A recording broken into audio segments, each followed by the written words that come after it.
guys, we're at SAE Baja in Southern California. We just wanted to show you a couple items that we see reoccurring that get confiscated during tech inspection through Honda. So one, most common, is helmets that aren't SNELL certified. A couple things that you want to point out on it.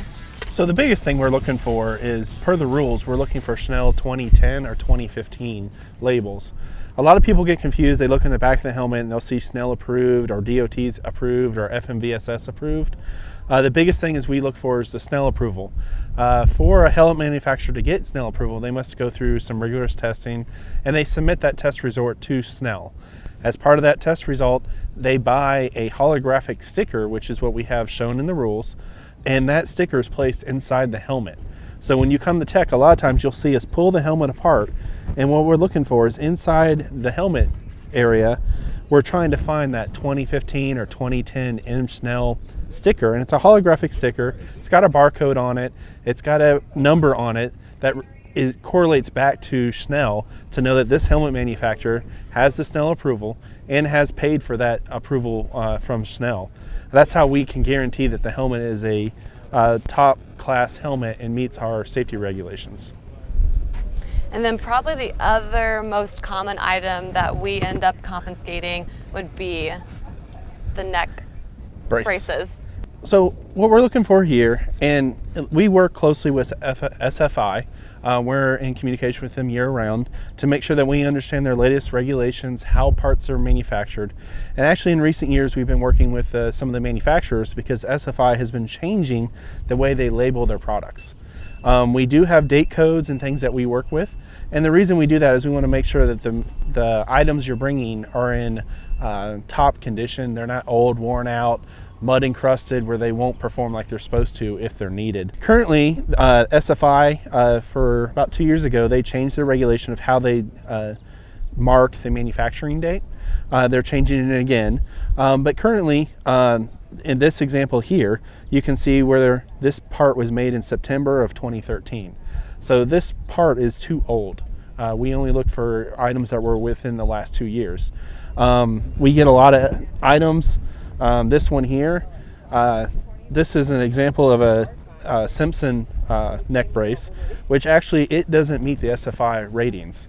The SFI ratings must state that it must have a date of manufacturing, and in this case here there's no date of manufacturing. So this one we had to confiscate. So we get a lot of these. If you have any questions, we try to post rules inquiry online when we get updates of SFI of how they're labeling the products that year. Again, they just did another change, so we're in the process of updating our procedures and what we're looking for, and we'll have that out there, especially for next year.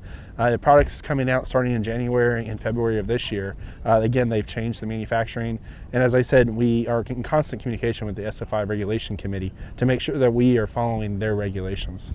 So one of the biggest comments that we get from feedback from schools is that tech inspection is too slow, and it takes quite a bit of time to get through into tech as well as to pass tech. So one of the things to expedite that process is being prepared and organized when your team rolls in into that first stage of tech inspection. So the 5 quickest tips that I can give you are to have your tech inspection sheets ready, all 12 pages of them filled out as well. So that means your team captains are going through and initialing that they've already pre-inspected the car, as well as having all your drivers listed on it and ready to toss over to us for a review.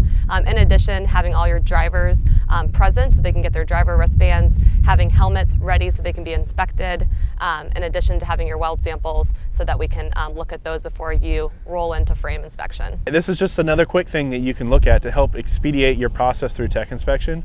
Remember, we're here to work with you and make sure we carry on a safe event so this type of competition can continue on into the future. You know, we're here to make sure everyone has a safe, good time and everything is consistent. We remember that all of our tech inspectors are volunteers, and we do take a lot of time to answer the questions that we get throughout the year, and we put a lot of resources out there so you can succeed at tech. We're not here to try to beat teams down or be negative on anybody. We want everybody to compete, and we want it to be a successful event. We also want to make sure it's safe so that way insurance regulators and different groups don't come along and stop having this type of event for future students.